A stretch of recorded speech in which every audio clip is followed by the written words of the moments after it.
السلام علیکم ناظرین، پروگرام پیام امن کے ساتھ میں ہوں آپ کا میزبان محمد ضیاء المرتضیٰ بھیروی۔ ناظرین، آج کے پروگرام میں ہم گفتگو کریں گے مراقبہ کے حوالے سے۔ مراقبہ کی ضرورت اور اہمیت کے حوالے سے ہمارے ساتھ موجود ہیں حکیم مدثر فہیم صاحب۔ مدثر فہیم صاحب، آج کے پروگرام میں آپ کو خوش آمدید کہتے ہیں۔ بہت شکریہ ہمارے ناظرین کو پہلے یہ بتائیے گا کہ یہ مراقبہ کس کو کہتے ہیں، مراقبہ کیا چیز ہے؟ جی دیکھیں، مراقبہ ہر وہ عمل جب آپ کسی ایک طرف یکسو ہونے کے لیے کرتے ہیں وہ مراقبہ ہے۔ جیسے ہم روزمرہ کے معمولات کرتے ہیں، پڑھنا چاہتے ہیں، کوئی ریسرچ ورک کرتے ہیں، تو ہم لوگ جب ایک طرف یکسو ہوتے ہیں، یکسو ہونے کے لیے ہم کیا کرتے ہیں، باقی جگہوں سے ذہن کو ہٹاتے ہیں اور ایک طرف توجہ کو رکھتے ہیں۔ اس سارے عمل کو عمومی انداز میں اس کو مراقبہ کی تعریف کہہ سکتے ہیں۔ پھر دوسری تعریف اس کی آگے علمی حلقوں میں اس کی اپنی ایک تعریف ہے۔ مراقبہ کی روحانی، علمی اور تصوف میں اس کی تعریف کچھ یوں بنتی ہے، یہ نکلا ہے رقیب سے۔ رقیب کہتے ہیں نگہبانی کو۔ تو نگہبانی کس چیز کی؟ آنے والے خیالات کی کے اوپر نظر رکھنا۔ نظر کون سی رکھنا؟ اندرونی نظر رکھنا۔ ان کو نہ صرف نظر رکھنا بلکہ اس کا تصفیہ بھی کرنا۔ تو اس تصفیہ کے عمل کو روحانی دنیا میں مراقبہ کہتے ہیں، اور عام طور پہ جو عمومی اصطلاح میں ہم کہتے ہیں کہ کسی بھی طرف سے ذہن کو ہٹا کر کسی بھی ایک نقطے پر مرکوز کرنا، یہ مراقبہ کہلائے گا۔ پوری توجہ کے ساتھ کوئی پوری توجہ سے کوئی ایک کام کرنا۔ خاص طور پہ اس کی سب سے اچھی مثال جو وہ ریسرچرز کی ہے۔ جب ریسرچرز دیکھیں اپنی ریسرچ میں ہوتے ہیں تو وہ اپنی ارد گرد کے ماحول سے بے خبری کی طرف جاتے ہیں، دنیا ماحولیات سے بالکل بے خبر، بالکل بے خبر ہو جاتے ہیں۔ پھر وہ اپنے کام کی طرف متوجہ ہوتے ہیں۔ جب وہ بالکل متوجہ ہو جاتے ہیں تو کوئی بھی بندہ باہر سے دیکھنے والا یہ کہہ سکتا ہے کہ یہ اس وقت حالت مراقبہ میں ہے۔ ٹھیک ہے۔ اچھا، اس کی عام زندگی کے اندر ہم ایک مثال جو ہم دیکھتے ہیں وہ نماز کی حالت ہے۔ نماز ایک عبادت ہے۔ نماز کے جو افعال ہم ادا کرتے ہیں، جو حرکات و سکنات ہیں، وہ بھی عبادت ہیں۔ اس کے اندر پڑھی جانے والی جو قرآنی آیات ہیں وہ بھی عبادت ہیں۔ لیکن اس دوران جب آپ ذہن کو اللہ کی طرف رکھتے ہیں کہ میں اللہ کے سامنے موجود ہوں اور اللہ کے سامنے عاجزی اور انکساری کے ساتھ کہتا ہوں اے اللہ، اللہ اکبر، اے اللہ تو سب سے بڑا ہے، تو یہ جو ذہنی ربط ہے، اب یہاں پہ یہ مراقبہ کہلائے گا کہ ہم اللہ کے سامنے اللہ کی عبادت کر رہے ہیں۔ تو یہ جو ذہنی ربط ہوا، آپ نے جو ذہن کو اس جگہ پہ مرکوز کیا، تو اب یہاں پہ یہ مراقبہ کہلائے گا۔ مطلب ہمارا دل جو ہے وہ اس بات کو تسلیم کرے کہ میں اپنے رب کے سامنے جھک رہا ہوں، جی، وہ جو یکسوئی ہے جی، اس کو معلوم ہو کہ میں کس ہستی کے سامنے کھڑا ہوں۔ بالکل اس کو، اچھا چونکہ ہم نفس زدہ ایک ماحول میں رہتے ہیں تو وہ اس کو تسلیم کرے نہ کرے، تسلیم کرنا بات کا مرحلہ ہے۔ اپنے آپ کو ارادتاً اس طرف توجہ دلوانا کہ ہم اللہ کے رغبت سامنے، اس طرف ہو۔ جی ہاں، تو یہ ابتدائی حالت کا نام یہ مراقبہ کہلائے گا۔ باقی جب اللہ کی عطا ہوتی ہے تو پھر وہ تسلیم کی طرف آ جاتا ہے۔ ہمارے ناظرین کو بتائیں کہ مراقبہ ضروری کیوں ہے؟ دیکھیں سر، یہ بات یہ کہ پہلے ہمیں تھوڑا پیچھے جانا پڑے گا۔ اللہ تبارک و تعالیٰ نے جب آدم علیہ السلام کی تخلیق کا ارادہ کیا تو اللہ تبارک و تعالیٰ نے فرمایا انی جاعل فی الارض خلیفہ، کہ میرا ارادہ ہے کہ ایک خلیفہ تخلیق کروں عرض پہ۔ پھر ہم دیکھتے ہیں کہ آدم علیہ السلام کی تخلیق ہو گئی، فرشتوں نے سجدے کیے، شیطان مردود تھا، اس نے سجدہ نہیں کیا۔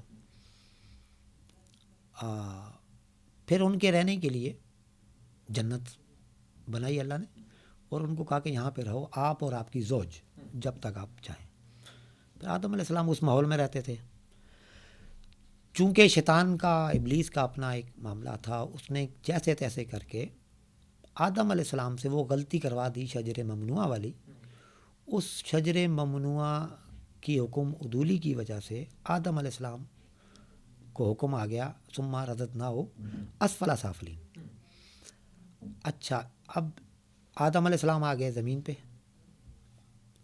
تو یہاں پہ میں جو اہل تصوف بھی اور روحانی جو سائنس کے لوگ ہیں وہ یہ بتاتے ہیں یا یہ سکھاتے ہیں کہ جنت کا جو یاداشت ہے وہ تو ہمارے اندر موجود ہے.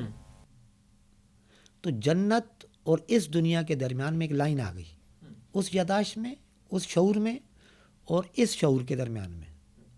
اب ٹھیک ہے، مینس کہ ہمارے شعور میں ہے کہ ہم جنت میں گئے تھے، حضرت ہم آدم جنت علیہ میں ہی السلام تھے. جنت میں گئے. بالکل بالکل ٹھیک ہے، جنت میں ہی ہم نے اللہ کو سے کلام کیا تھا ہمارے آدم علیہ السلام نے. تو چونکہ ہم ان کی اولاد ہیں تو وہ جینز کے اندر موجود ہیں. تو ہم یہ کہیں گے اس لیے ضروری ہے مراقبہ کرنا کہ جب آپ آنکھیں بند کریں گے تو دراصل آپ جنت کے ماحول کی طرف واپس اپنے ذہن کو لے کے جا رہے ہیں، جہاں پہ وہی فرشتے، وہی اللہ کی موجودگی. اور اب آپ کو پتہ ہے کہ اس کے بعد بہت سارے انبیاء کرام، خاص طور پہ ہم سب کے آپ کے نبی کریم صلی اللہ علیہ وسلم بھی اب وہاں پہ ہیں. تو ہر کوئی وہاں ملنا بھی چاہتا ہے نا. تو اس لیے ضروری ہے اب مراقبہ کرنا کہ آپ ذہنی طور پہ ان اعلیٰ شخصیات کی طرف متوجہ ہو کے ان سے آپ مستفید ہوتے ہیں. اور اس کا اثر کیا پڑتا ہے؟ یہاں پہ آپ ان اعمال سے دور ہو جاتے ہیں جو یہاں پہ اللہ تبارک و تعالیٰ پسند نہیں کرتے، زمین پہ فساد پھیلنے کا جو سبب بنتے ہیں. تو اس میں بتدریج کمی آتی چلی جاتی ہے. مراقبہ اس لیے ضروری ہے. یہ بتائیں کہ یہ مراقبہ کا عمل کب سے جاری ہے؟ دیکھیں، جیسے میں نے کہا کہ اگر ہم آدم علیہ السلام والی بات کو کے واقعے کو ذہن میں رکھیں تو پھر ہم یہ دیکھتے ہیں کہ آدم علیہ السلام زمین پر آئے اور انہوں نے ایک ربنا ظلمنا انفسنا کے الفاظ کے ساتھ اللہ تبارک و تعالیٰ سے معافی کے خواستگار بھی ہوئے. تو پھر میرا خیال میں تو مراقبہ اسی وقت سے جاری ہے جب انہوں نے اللہ کی طرف رجوع کیا اور اللہ کی طرف متوجہ ہو گئے. نہ صرف خود متوجہ ہوئے، اپنی اولاد کو بھی سکھایا کہ اس طریقے سے اللہ کی طرف رجوع کرنا ہے. تو یہ جو ساری جو میرا خیال میں آدم علیہ السلام سے یہ سلسلہ شروع ہو چکا تھا. آہستہ آہستہ یہ سلسلہ بڑھتا چلا گیا. دیگر انبیاء کرام جب آتے چلے گئے تو ہم دیکھیں گے روحانی اللہ تبارک و تعالیٰ کا کو ظاہری طور پہ کسی نے نہیں دیکھا، لیکن ان کا جو احساس ہے اللہ تبارک و تعالیٰ اور فرشتوں کا، ملائکہ کا، سیدنا حضور صلی اللہ علیہ وسلم کو، تو سب روحانی ہے نا. اگر ہم اس طرح متوجہ نہیں ہوں گے روحانی طور پہ تو کیا ہوگا؟ ہم ان سے دور ہوتے چلے جائیں گے اور یقیناً ہم مادی افعال میں ایسے پھنس جائیں گے کہ آخر میں ہمیں فساد کا باعث بنیں گے زمین پر. جیسے کہ اللہ تبارک و تعالیٰ نے فرمایا جیسے کہ تم سے پہلوں. تو اس میں یہ اشارہ ملتا ہے کہ ہم سے پہلے کچھ لوگ آباد تھے، انہوں نے بھی فساد پھیلایا تھا، ان کو بھی تباہ کر دیا گیا تھا. تو پھر اس کا مطلب اگر مراقبہ ہم نہیں کرتے تو فساد کا باعث بنیں گے. اور نمبر 2 کب سے شروع ہے؟ آدم علیہ السلام سے شروع ہے. آدم علیہ السلام کے تربیت یافتہ ان کی اولادیں جو آگے انبیاء کرام بنی، اور انبیاء کرام سے ہوتا ہوا سیدنا حضور صلی اللہ علیہ وسلم، سیدنا حضور صلی اللہ علیہ وسلم سے کہ تربیت یافتہ صحابہ کرام اجمعین، اور اس کے بعد اولیاء کرام سے ہوتا ہوا یہ سلسلہ ہر جگہ چل رہا ہے. انبیاء کرام جو ہیں وہ آبادیوں سے دور پہاڑوں پر عبادت کیا کرتے تھے، جیسے کہ آپ صلی اللہ علیہ وسلم غار حرا میں تشریف لے جاتے تھے. تو کیا اس چیز کو بھی آپ مراقبہ کہیں گے؟ کہا جا سکتا ہے. نبی کریم صلی اللہ علیہ وسلم کا خود کہیں چلے جانا، کوئی بھی عمل جو ہے وہ سنت ہے. ہم یہ تو نہیں کہہ سکتے کہ ہم پوری حکمت کو جانتے ہیں کہ وہ کیوں غار حرا چلے جاتے تھے، لیکن ایک اشارہ ملتا ہے. حرا کے نام میں وہ ہے ریسرچ، انہماک، منہمک ہونے کی جگہ. تو اس کا مطلب ہے کہ ہم یہ کہہ سکتے ہیں بالکل نبی کریم صلی اللہ علیہ وسلم سمیت دیگر انبیاء کا تھوڑی دیر کے لیے باقی لوگوں سے الگ ہو جانا اور کچھ دیر قیام کرنا، وہ سب مراقبہ کرنے کی کا اہتمام کا نام ہے. علم کے اور عمر کے حوالے سے کوئی قید ہے مراقبہ کرنے والے کے؟ اس میں نہ عمر کی کوئی قید ہے، نہ آپ کی علم کی کوئی قید ہے.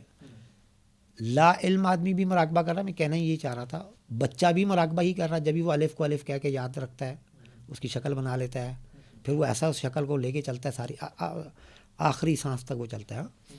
اسی طریقے سے جب اگر ہم یہ کہتے ہیں بہتر عمر ہے بالغ ہونا، جس میں اس کو پتہ ہو کر کیا رہا ہے. عاقل اور بالغ. عاقل اور بالغ ہونا یہ بہتر ہے. علم اس کے لیے بہت زیادہ نہیں چاہیے. بہرحال استاد ضرور چاہیے ہوتا ہے جو اس کو رہنمائی کر سکے کہ اب کیا کرنا ہے, اب کون سا کرنا ہے, اب کس طرح متوجہ ہونا ہے. علم کی قید نہیں ہے, عمر کی ہے کہ اس کو عاقل اور بالغ کم از کم ہونا ضروری ہے. جی ہاں, بالکل بالکل, تاکہ اس کو یہ دیکھ سکے کہ وہ کیا ڈھونڈ رہا ہے, وہ ریسرچ کس میں کر رہا ہے. اس کے لیے استاد یا مرشد کی ضرورت ہے.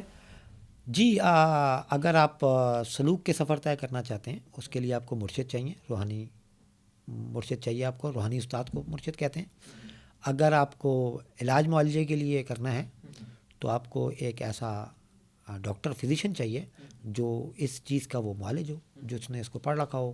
ایز اے طبی مراقبہ, میڈیٹیشن کہتے ہیں اس کو, پوری دنیا میں اس کو استعمال کیا جاتا ہے. اچھا, مراقبہ سے علاج بھی کیا جا سکتا ہے. جی بالکل, میرے خیال میں اس ٹائم پہ بیسٹ ریمیڈی جو ہے ڈپریشن کے لیے وہ مراقبہ ہے. اس ٹائم میڈیٹیشن کہلاتا ہے یہ, اور اس کی مختلف مشقیں ہیں. اگر آپ دیکھیں مائنڈ فلنس کے مراقبے جو ہوتے ہیں, مائنڈ فلنس کے میڈیٹیشنز جو ہیں وہ علاج معالجے کے لیے استعمال کیے جاتے ہیں. تو اس کے لیے آپ کو ایک فزیشین چاہیے, ٹھیک ہے. اور اگر آپ اس کی معلومات اور پڑھنے کے حساب سے کہہ رہے ہیں تو آپ کو ایک اچھا استاد چاہیے جس کے پاس لٹریچر ریویو اچھا ہونا چاہیے, لیٹسٹ ریسرچ بھی ہو اور قدیم بھی اس کے پاس مکمل ریویو اچھا ہے, وہ آپ کو اس کے لیے مدد دیتا ہے. ناظرین, مراقبے سے علاج بھی کیا جا سکتا ہے, اس پہ مزید گفتگو کرتے ہیں. یہاں پر وقت ہوا ایک بریک کا, ملتے ہیں ایک چھوٹے سے بریک کے بعد.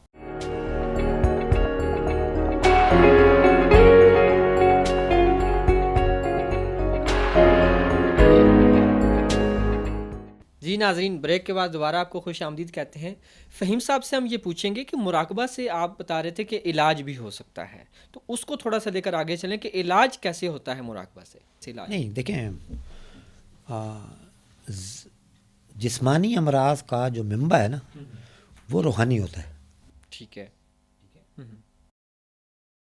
مراقبے کا پہلے اس کا موڈ آف ایکشن کو سمجھیں.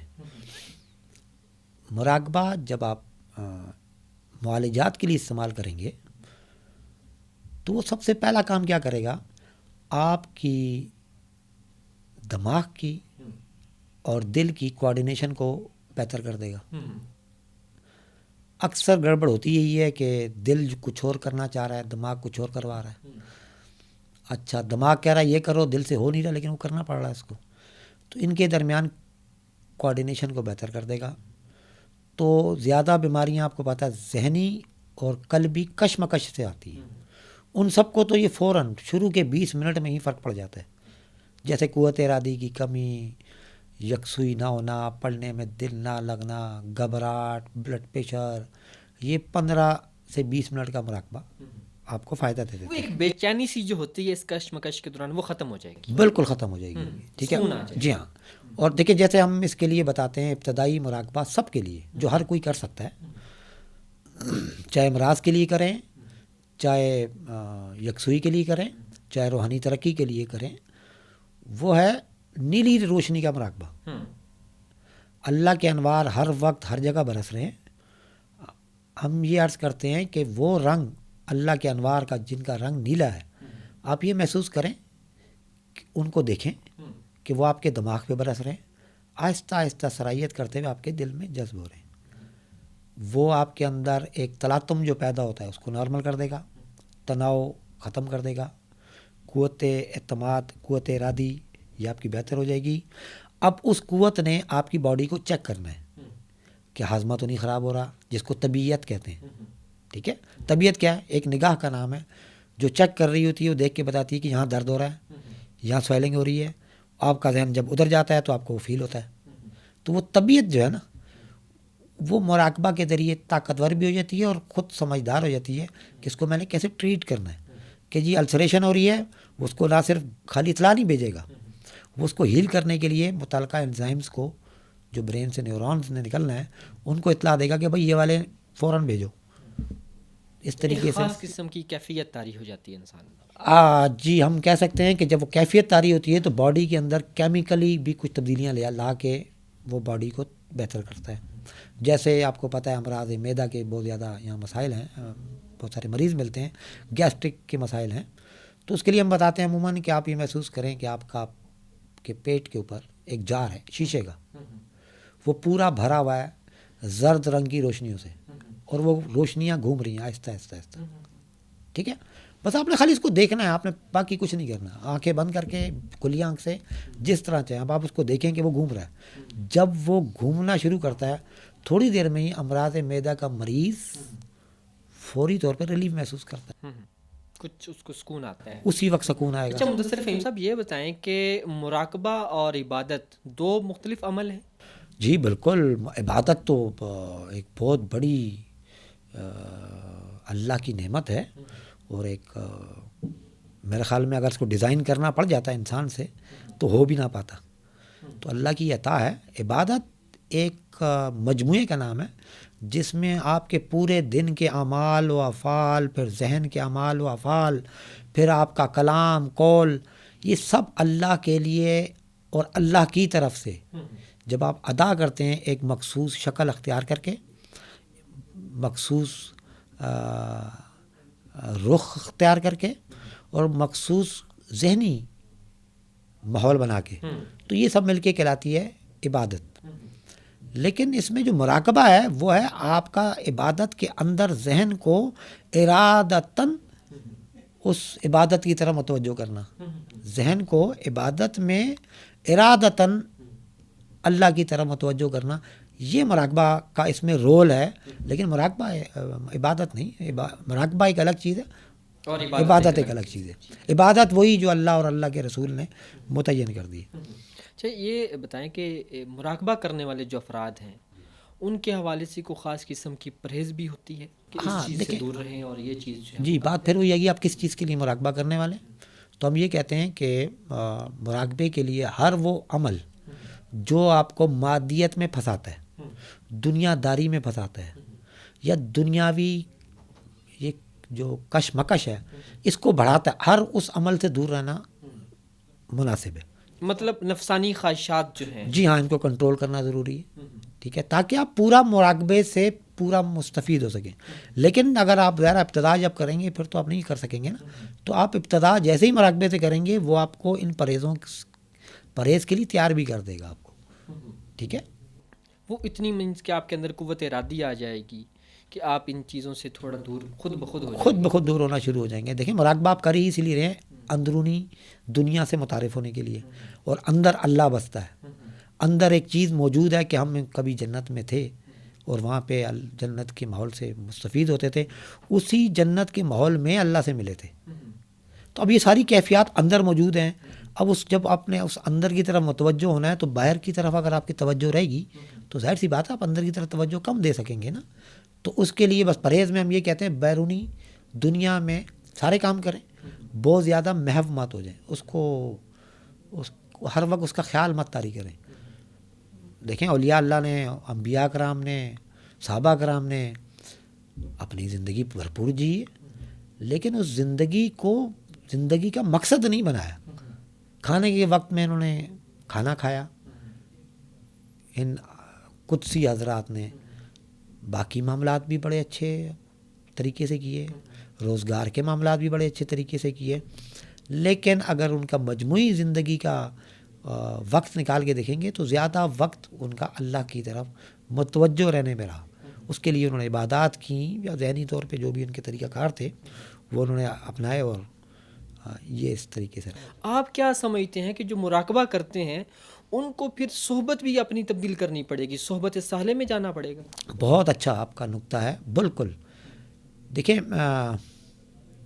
ہمارے جو میرے اساتذہ ہیں وہ یہ فرماتے ہوتے ہیں جب بھیڑ کو آپ چھوڑیں گے نا تو وہ بھیڑ کے ریوڑ پہ کھڑی ہوگی, بکری کو چھوڑیں گے وہ سیدھی بکریوں میں جا کے کھڑی ہو جاتی ہے, کتوں کو چھوڑیں گے تو وہ کتوں کے ساتھ کھڑے ہوتے ہیں, ہے نا. انہوں نے فرمایا کہ جب آپ جنت کے لیے جائیں گے نا, جب اوپر جب آپ اعراف کی طرف جاتے ہیں تو پہلے درجے میں تو ہوگا ہی یہی کہ نشئی سارے ایک طرف ہو جائیں گے, مجرم سارے خود بخود اپنے ملتے جلتے ماحول کو دیکھ کے اس طرف جانا شروع کر دیں گے, اور جو صالحین ہیں وہ خود بخود اس طرف جانا شروع کر دیں گے. ٹھیک ہے, تو اس لیے اس ماحول کو اچیو کرنے کے لیے اس دنیا میں آپ کو بالکل صالح ماحول میں رہنا پڑے گا, ہم خیال ماحول میں رہنا پڑے گا. اصحاب جو صالحین ہیں ان کی تو ایک لمحہ بھی اگر میسر ہو جائے تو یہ بڑی اللہ کی نعمت ہے. اللہ کی دی ہوئی خاص عطا ہو تو ان لوگوں کو نصیب ہوتا ہے، ورنہ ان صالحین کے ساتھ گزارے ہوئے وقت جن لوگوں نے گزارے میں ان کے ساتھ رہیں، نہیں ہے تو ان صالحین کی باتوں کو یاد کریں، نہیں ہے ان صالحین کے لکھے ہوئے الفاظ کو پڑھیں، اگر ان کی زندگی کے کچھ ادوار آپ کو یاد ہیں تو میں کہتا ہوں یہ بہت خوبصورت یاد ہے، اور یہی آپ کو جنت میں کی طرف لے جانے میں مدد دیتی ہے کہ آپ کو وہاں یہ یاد کروائے گی کہ آپ صالحین کے گروہ میں کھڑا ہونا ہے آپ نے. تو یہ بالکل اس کا ایک بہت بڑا اہم رول ہے.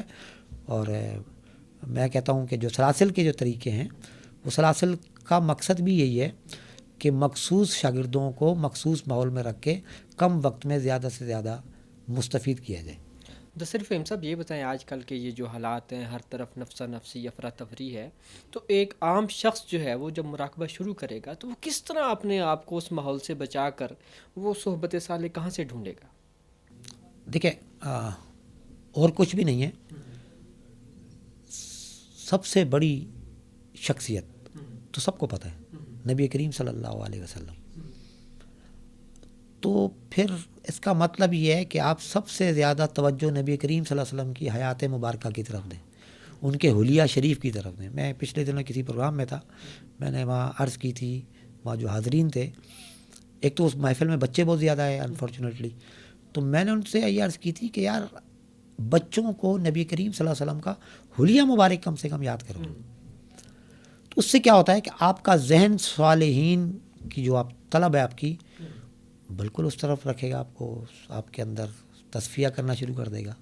تو نبی کریم صلی اللہ علیہ وسلم سے بڑی شخصیت تو کوئی نہیں. آپ کوئی صالحین کا گروہ نہیں مل رہا آپ کو جب تک نہیں مل رہا، اس وقت تک نبی کریم صلی اللہ علیہ وسلم کی طرف آپ کا متوجہ رہنا یہ آپ کی خیر و عافیت کے لیے ضروری ہے.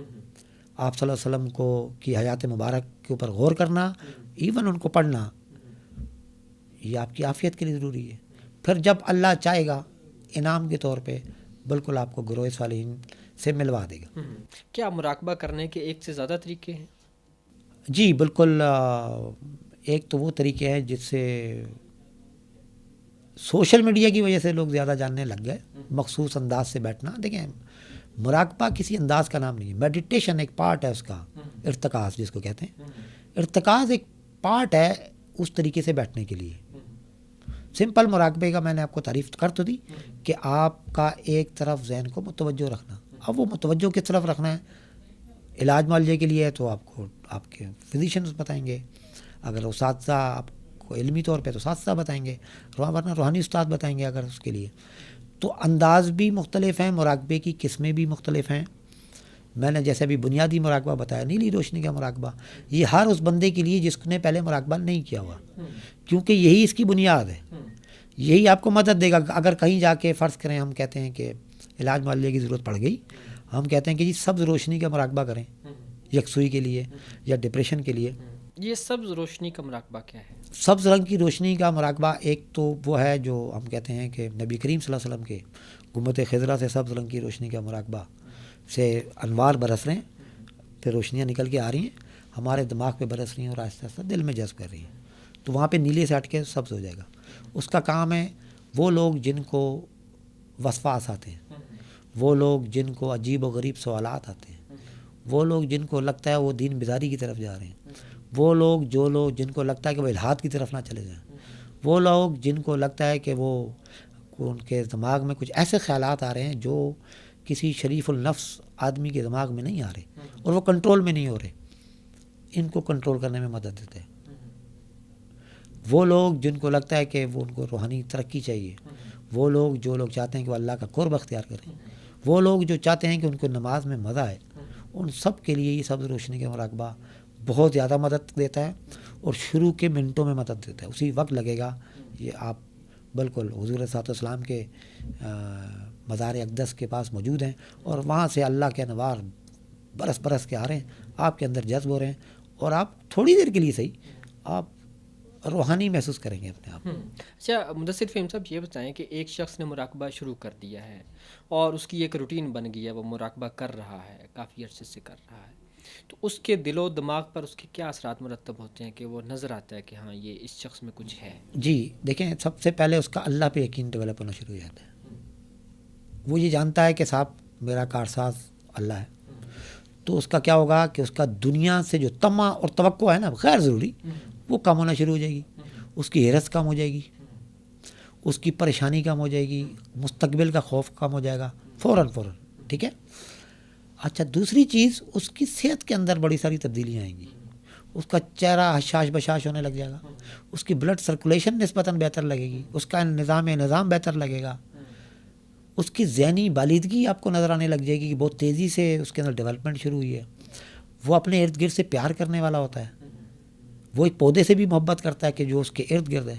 وہ ایک اسی گلی میں رہنے والی بلی سے بھی پیار کرنے لگ جاتا ہے. فطرت کے زیادہ قریب ہو جاتا ہے. بالکل فطرت کے قریب ہوتا ہے. فطرت آپ کو پتہ خیر ہے، وہ خیر کی طرف آپ کو لے جاتی ہے.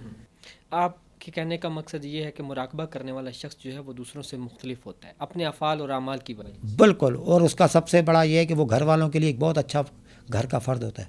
جب وہ باپ کے روپ میں آتا ہے تو بہت اچھا باپ، پیار کرنے والا، جیسا حقیقی باپ کو ہونا چاہیے، جیسے اللہ اور اللہ کے رسول چاہتے ہیں. شوہر کی روپ میں وہ شوہر بہت اچھا شوہر ثابت ہوتے ہیں. بھائی کے روپ میں بہت اچھا بھائی. ایون خواتین بہت اچھی بہنیں، بہت اچھی بیویاں، بہت اچھی مائیں ثابت ہوتی ہیں مراقبہ کرنے والی. ان کے اندر بے چینی ختم ہو چکی تھی، پرسکون ہوتی ہیں. جو علم ان کے پاس موجود ہے پچھلا، نیا لینے کی بھی ضرورت نہیں ہے، اسی سے وہ بھرپور فائدہ اٹھانے لگ جاتے ہیں. نمبر 1. نمبر 2، ان اشخاص کی زندگی میں برکت آ جاتی ہے، چاہے وہ کسی بھی قسم کا مراقبہ کر رہے ہوں، کسی بھی مقصد کے لیے کر رہے ہوں.